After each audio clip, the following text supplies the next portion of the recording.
Assalamualaikum warahmatullahi wabarakatuh. Materi kali ini kita akan membahas mengenai piutang atau account receivable. Piutang ini akan kita pelajari mengenai pengertian dari piutang sendiri, klasifikasinya, bagaimana melakukan penilaian terhadap piutang agar laporan keuangan khususnya untuk piutang dapat memenuhi prinsip akuntansi yang lazim. Kita mulai dari pengertiannya.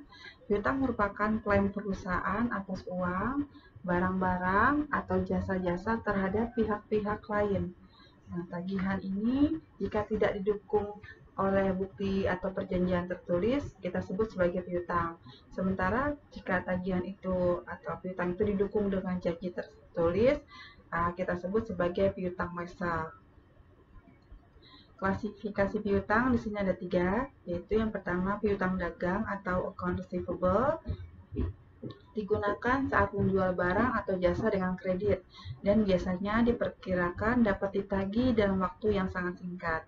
Jadi karena sekarang banyak sekali transaksi antar perusahaan yang tidak dilakukan secara tunai, berarti dilakukannya secara kredit, makanya muncullah piutang dagang. Kemudian ada yang namanya wesel tagih atau notes receivable, digunakan saat memberikan kredit dalam bentuk yang formal secara tertulis atau ada promissory note-nya. Kemudian ada piutang lainnya, yang termasuk piutang lainnya itu misalnya ada piutang bunga, piutang pajak, dan piutang dari karyawan. Misalnya piutang karyawan kepada perusahaan, itu pinjaman karyawan ke perusahaan, masuk ke piutang lainnya. Yang penting untuk diperhatikan adalah adanya pemisahan tanggung jawab yang terkaitan dengan piutang. Misalnya, memisahkan fungsi pegawai atau bagian yang menangani transaksi penjualan dari fungsi akuntansi untuk piutang. Jadi antara bagian penjualan dengan bagian pencatatannya ada pemisahannya. Lalu ada pegawai yang menangani akuntansi piutang harus dipisahkan dari fungsi penerimaan hasil tagihan. Jadi bagian yang AR-nya atau bagian piutangnya dipisahkan dengan bagian yang memang tugasnya untuk menagih atau collection-nya. Lalu semua transaksi pemberian kredit, pemberian potongan, dan penghapusan piutang harus mendapatkan persetujuan dari pejabat yang berwenang. Jadi tidak serta-merta semua orang bisa memberikan kredit atau bisa menyetujui penjualan dengan secara kredit. Semuanya harus by approval. Lalu piutang harus dicatat dalam buku tambahan piutang. Kita sudah mempelajari buku besar pembantu atau jurnal pembantu. Ada namanya account receivable subsidiary ledger. Perusahaan harus membuat daftar piutang berdasarkan umurnya atau aging schedule. Nanti kita juga akan mempelajari bagaimana membuat aging schedule-nya di materi ini. Oke, kita lanjutkan. Menurut prinsip akuntansi Indonesia, piutang dagang harus dicatat dan dilaporkan sebesar nilai kas atau netonya yang bisa direalisasi, yaitu jumlah kas bersih yang diperkirakan dapat diterima. Jumlah atau nilai kas bersih yang dapat diterima adalah jumlah piutang bruto setelah dikurangi dengan taksiran jumlah atau nilai piutang yang tidak dapat diterima. Oleh karena itu, penentuan nilai kas bersih yang diterima memerlukan penaksiran jumlah piutang yang tidak akan diterima. Karena memang kondisinya kadang-kadang dari jumlah piutang yang terjadi ada beberapa piutang tidak bisa kita tagih dengan banyak alasan ya, misalnya yang meminjam melakukan perjanjian pinjaman dengan kita tidak bisa melunasinya atau pailit, atau sudah tidak diketahui lokasinya atau di mana, jadi tidak bisa ditagihkan piutangnya. Lalu kita akan memasuki ke kerugian piutang. Karena ada piutang yang tidak bisa ditagih, maka dampaknya pasti akan muncul kerugian piutang. Nah, penjualan kredit di samping mendatangkan keuntungan juga membawa kerugian bagi perusahaan. Penjualan secara kredit akan menguntungkan karena akan menarik calon pembeli sehingga volume penjualan meningkat, yang berarti menaikkan pendapatan perusahaan. Di lain pihak, penjualan secara kredit seringkali mendatangkan kerugian, yaitu apabila si debitur tidak mau atau tidak mampu melaksanakan kewajibannya. Kerugian ini dikenal dengan kerugian piutang. Dalam akuntansi, kerugian piutang tidak dapat ditagih dicatat dengan mendebet rekening kerugian piutang. Pencatatan kerugian piutang ini dapat dilakukan dengan dua metode, yaitu dengan metode cadangan, yang kedua dengan metode penghapusan langsung. Untuk cadangan kerugian piutang, dalam metode cadangan setiap akhir periode dilakukan penaksiran jumlah kerugian piutang yang akan dibebankan ke periode yang bersangkutan. Nah, ada dua dasar yang dapat digunakan untuk menentukan jumlah kerugian piutang. Yang pertama adalah berdasarkan jumlah penjualan, yang kedua berdasarkan saldo piutang. Jika berdasarkan jumlah penjualan, apabila kerugian itu dihubungkan dengan proses pengukuran laba yang teliti, maka dasar perhitungan kerugian piutang adalah jumlah penjualannya. Jika kita menggunakan jumlah penjualan, berarti kita menggunakan pendekatan pendapatan dan biaya atau pendekatan laba rugi ya. Manajemen menetapkan suatu hubungan persentase antara jumlah penjualan kredit dengan taksiran kerugian yang mungkin diderita karena adanya piutang tak tertagih. Nah, jika menggunakan metode saldo piutang, apabila saldo piutang ini digunakan sebagai dasar perhitungan kerugian piutang, maka arahnya adalah penilaian aktiva dengan lebih teliti. Berarti kita melakukan pendekatan neraca atau aktiva utang. Nah, manajemen menetapkan suatu hubungan persentase antara jumlah piutang dengan jumlah kerugian akibat adanya piutang yang tidak tertagih. Untuk menganalisis hal ini menggunakan daftar umur piutang atau analisis umur piutang. Kerugian piutang dihitung atas dasar jumlah penjualan. Nah, kerugian piutang dihitung dengan cara mengalihkan persentase tertentu dengan jumlah penjualan periode tersebut. Persentase kerugian piutang dihitung dari perbandingan piutang yang dihapus dengan jumlah penjualan tahun-tahun lalu, kemudian disesuaikan dengan keadaan tahun yang bersangkutan. Kerugian piutang itu timbul karena adanya penjualan kredit. Oleh karena itu, sebaiknya kerugian piutang juga dihitung dari penjualan kredit. Tetapi karena pemisahan jumlah penjualan menjadi tunai dan kredit menimbulkan tambahan pekerjaan dan memakan waktu, maka untuk praktisnya persentase kerugian piutang bisa didasarkan pada jumlah penjualan periode yang bersangkutan. Nah, taksiran kerugian piutang ini dibebankan ke rekening kerugian piutang dan kreditnya adalah cadangan kerugian piutang. Jadi jurnalnya adalah kerugian piutang yang didebet, cadangan kerugian piutangnya dikredit. Nah, kerugian piutang ini dihitung atas dasar saldo piutang. Yang kedua ya, atas dasar saldo piutang. Pada akhir periode dilakukan ada 3 cara. Cara yang pertama dengan jumlah cadangan dinaikkan sampai persentase tertentu dari saldo piutang. Yang kedua, cadangan ditambah dengan persentase tertentu dari saldo piutang. Yang ketiga, jumlah cadangan dinaikkan sampai suatu jumlah yang dihitung dengan menganalisa umur piutang. Jadi untuk penghitungan kerugian piutang ini ada 3 cara. Cara yang pertama yaitu jumlah cadangan dinaikkan sampai persentase tertentu dari saldo piutang. Dengan cara ini, saldo piutang dikalikan dengan persentase tertentu, hasilnya merupakan saldo rekening cadangan kerugian piutang yang diinginkan.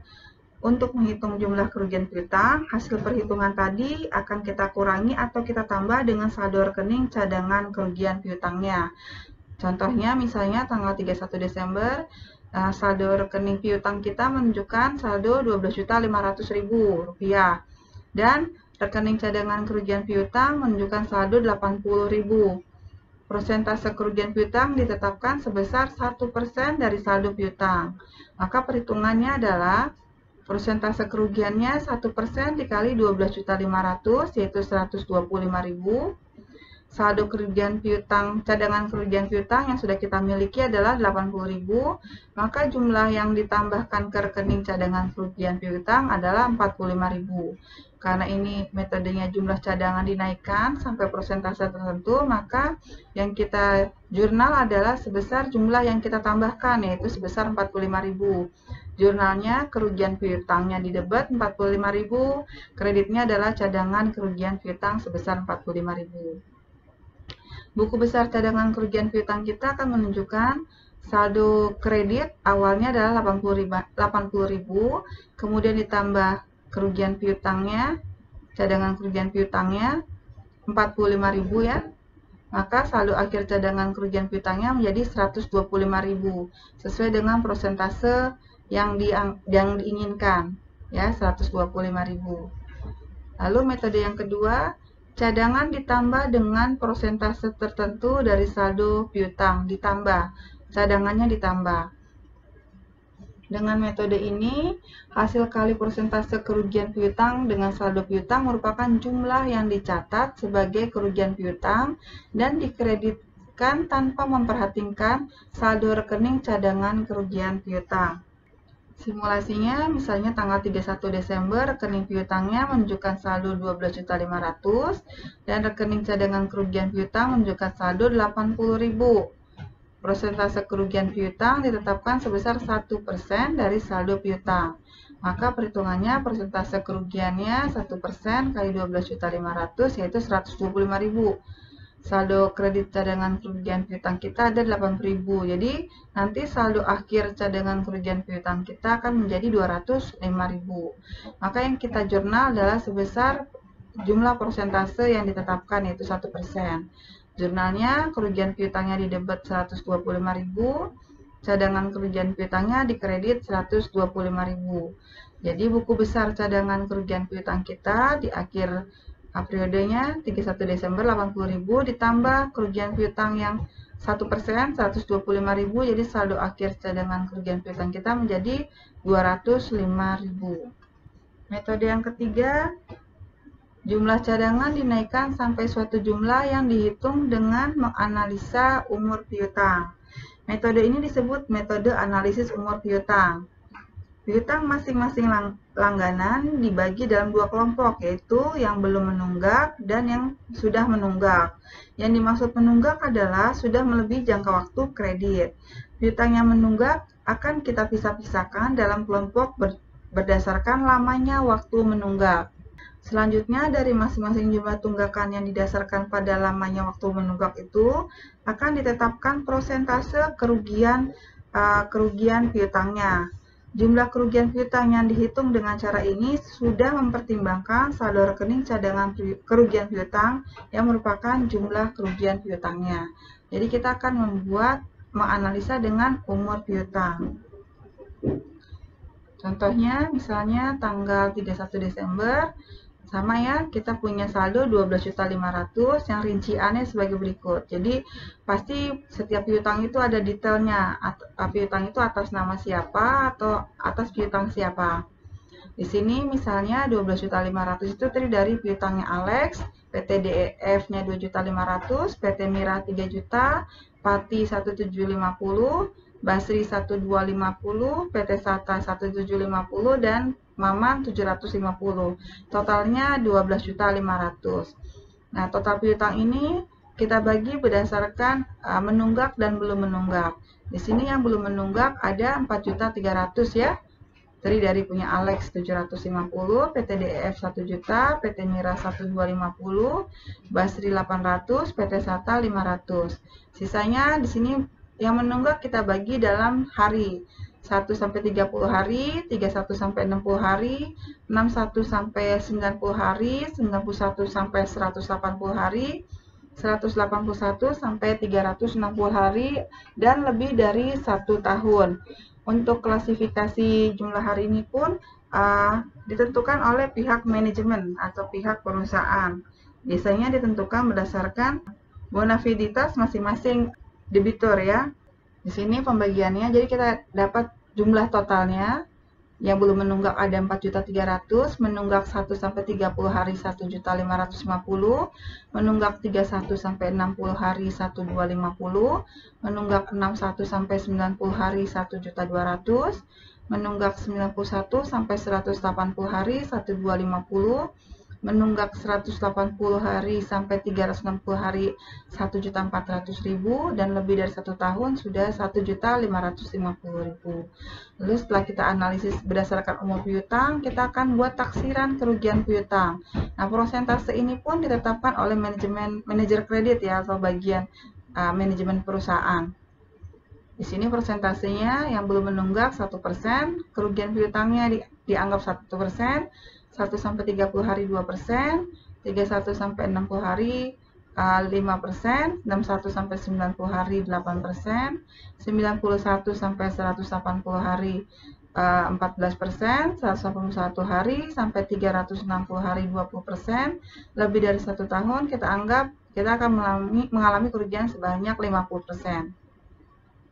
Jadi setelah kita hitung berdasarkan persentase, kita peroleh taksiran kerugian piutangnya adalah 1.462.500.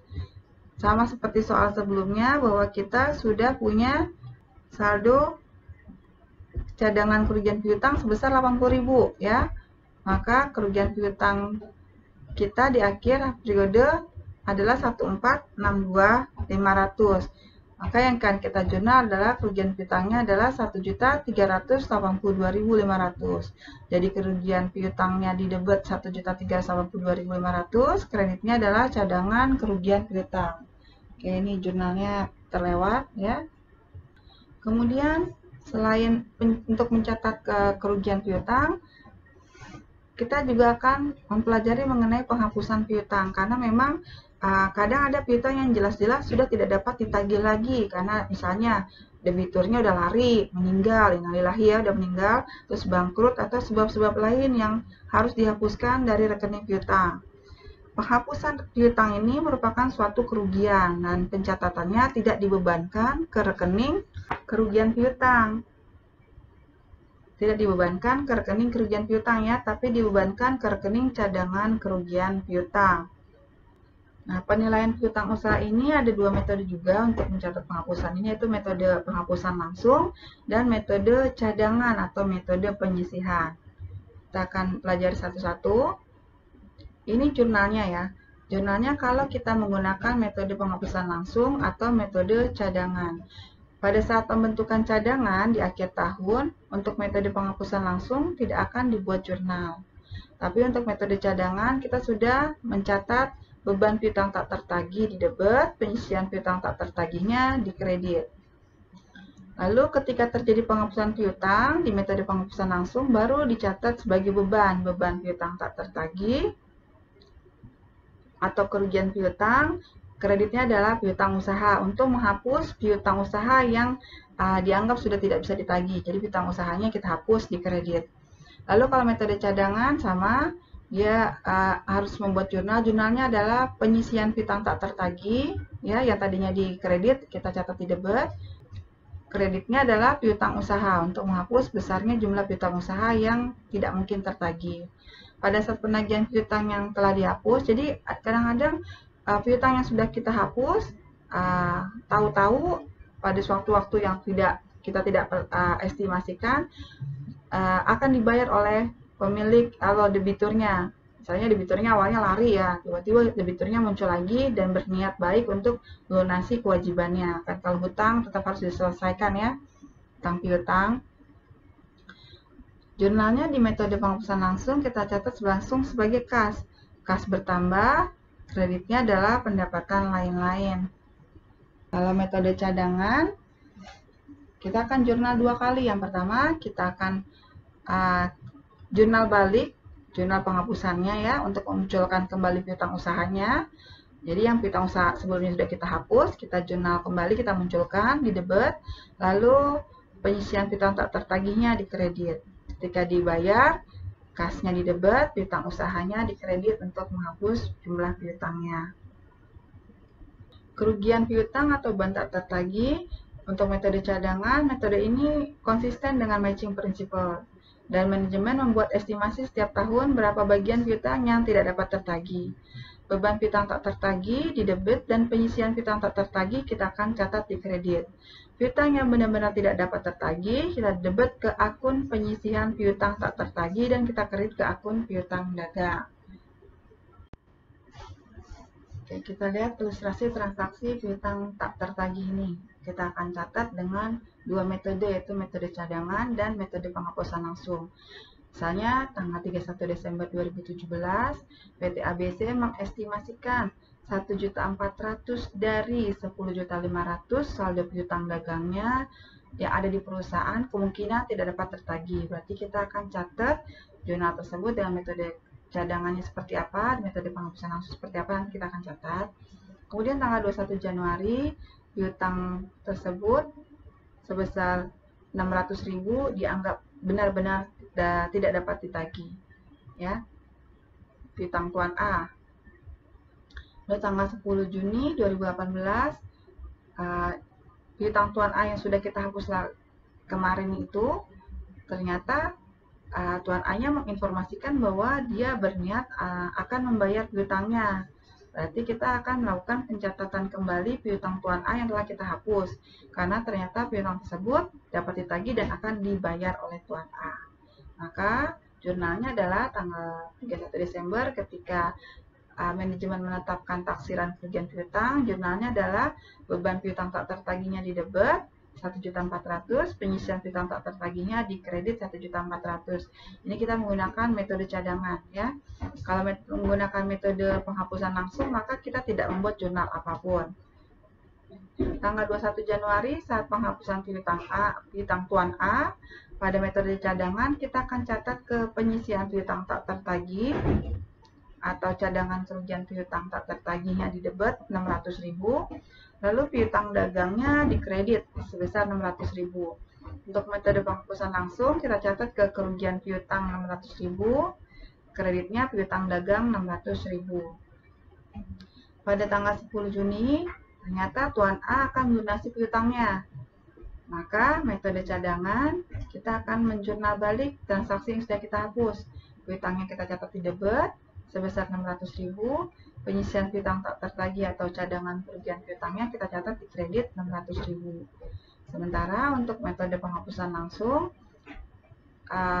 sama, dia juga akan membalik jurnalnya, piutangnya dicatat di debit, lalu kerugian piutangnya di kredit. Pada saat menerima pembayaran, maka untuk metode cadangan akan mencatat kasnya di debit karena menerima uang, ya, lalu piutang dagangnya di kredit 600.000. Untuk metode penghapusan langsung sama, kasnya di debit 600.000, piutang dagangnya di kredit 600.000. Lanjut kita akan ke materi jika piutang itu dialihkan untuk memenuhi kebutuhan kas dengan segera. Kadang-kadang perusahaan membutuhkan uang yang melebihi jumlah kas yang tersedia. Nah, pemenuhan kebutuhan uang ini dapat dilakukan dengan menggunakan piutang. Ada dua cara menggunakan piutang untuk memenuhi kebutuhan uang yang segera tersebut, yaitu yang pertama, piutang dipakai sebagai jaminan. Yang kedua, piutangnya dijual atau dikenal dengan factoring atau anjak piutang. Yang pertama kita lihat contohnya kalau piutang dipakai sebagai jaminan.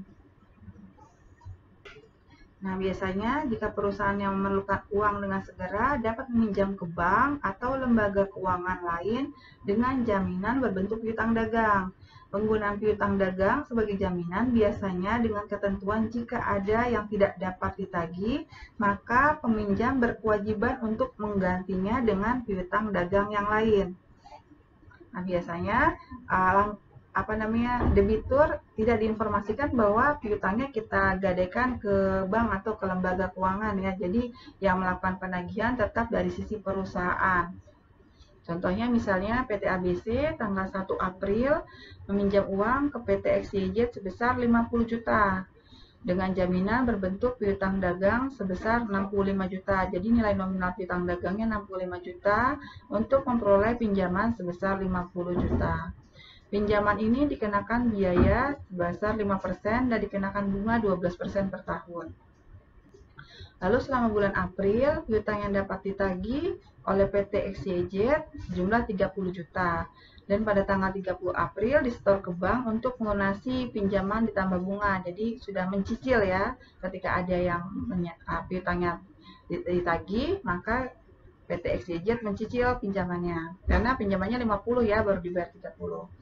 Lalu di bulan Mei piutang yang dapat ditagih sebesar 27.500.000. Sisa pinjaman ditambah bunga dilunasi pada tanggal 31 Mei. Kita lihat perhitungannya, ya. Cukup banyak.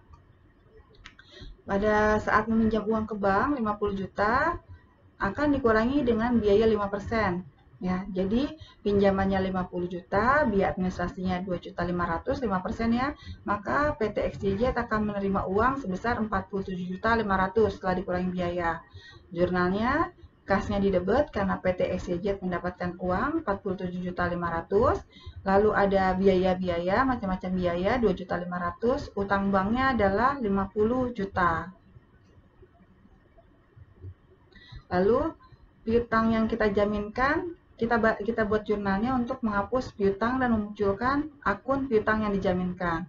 Piutang yang dijaminkan 65 juta, lalu piutang usahanya kita kredit sebesar 65 juta. Jadi saldo piutang kita habis, yang muncul akun piutang yang dijaminkan. Lalu pada bulan April, selama bulan April PT XYZ bisa berhasil menagih sebanyak 30 juta. Maka atas transaksi yang bisa ditagihkan ini, PT XYZ akan mencatat jurnalnya kasnya didebet 30 juta, lalu piutang yang dijaminkan 30 juta. Karena akunnya sudah diganti ya, jadi kreditnya bukan piutang lagi, tapi piutang yang dijaminkan 30 juta. Di akhir April, tanggal 30 April, PT XYZ membayar angsuran pertama atas pinjaman ke bank sebanyak 30 juta.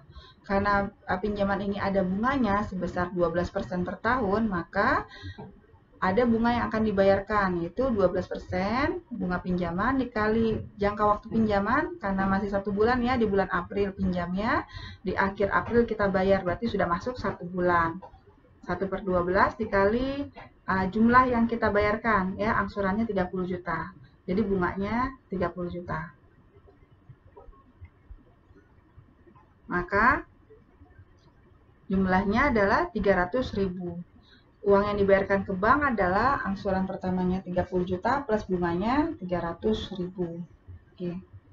Jurnalnya adalah utang banknya berkurang, didebet 30 juta, biaya bunganya didebet 300.000, kasnya dikredit 30 juta 300.000. Kemudian pada bulan Mei, PT XYZ berhasil memperoleh tagihan sebesar 27.500.000. Berarti PT XYZ akan menjurnal kasnya didebet 27.500.000, kreditnya piutang yang dijaminkan, sama ya dengan yang ini ya, dengan yang tagihan selama bulan April, sebesar 27.500.000. Lalu baru akhir Mei, PT XYZ melunasi pinjamannya. Dia pinjamnya kan 50 juta ya, 50 juta, sudah dibayar 30 juta, berarti sisa pinjamannya adalah 20 juta. 20 juta ini dikenakan bunga, yaitu 12% dikali 2 bulan, 2 bulan karena pinjamnya di bulan April, April sampai Mei, 2 bulan ya, 2/12 dikali 20 juta sama dengan 400.000. Jadi uang yang dibayarkan ke bank adalah 20.400.000. Maka jurnalnya utang bank XYZ 20 juta, biaya bunganya 400.000, kasnya dikredit 20.400.000. Lalu karena yang diperoleh adalah 27.500.000, yang dibayarkan ke bank 20 juta, masih ada 7.500.000. Nah, 7.500.000 ini akan kita dijurnal balik oleh PT XYZ untuk menghapus rekening piutang yang dijaminkan. Karena piutang yang dijaminkan kan nominalnya 65 juta. Ini baru 50 juta, ini baru 57.500.000. Maka kita hapus piutang usahanya didebet 7.500.000, piutang yang dijaminkan dikredit 7.500.000. Ini untuk penghapusan piutang yang dipakai sebagai jaminan. Yang kedua, menjual piutang atau factoring atau anjak piutang. Nah, kebutuhan uang dengan segera dapat dipenuhi dengan cara menjual piutang yang dimiliki ke bank atau lembaga-lembaga kredit. Semua kemungkinan yang timbul terhadap piutang yang dijual, misalnya ada potongan tunai atau tidak dapat ditagih, menjadi tanggung jawab bank atau lembaga kredit yang membeli piutangnya. Pada waktu terjadi penjualan piutang, kita akan menginformasikan kepada debitur bahwa piutangnya kita jual. Jadi debitur akan melunasinya ke bank atau ke lembaga keuangan tempat kita menjual piutangnya. Ilustrasinya misalnya PT ABC pada tanggal 10 Januari menjual piutangnya sebesar 50 juta. Syarat pembayarannya 2/10 N/30. Cadangan kerugian piutang yang sudah dibentuk sebesar 2 juta. Piutang sebesar 50 juta dibeli oleh bank dengan harga 45 juta. Jadi bank hanya membayar sebesar 45 juta aja. Setelah diteliti, piutang yang masih berada dalam periode potongan adalah sebesar 40 juta. Jadi piutang kita yang kita jual adalah sebesar 50 juta. Tapi yang masih dalam periode potongan akan dapat 2%. Kalau dia membayar dalam periode potongan itu ada 40 juta. Maka perhitungannya adalah piutang yang kita jual 50 juta, lalu ada potongan penjualan 2% kali 40 juta yang masih dalam masa potongan ya, itu 800.000. Terus cadangan kerugian piutang kita yang sudah kita bentuk adalah 2 juta.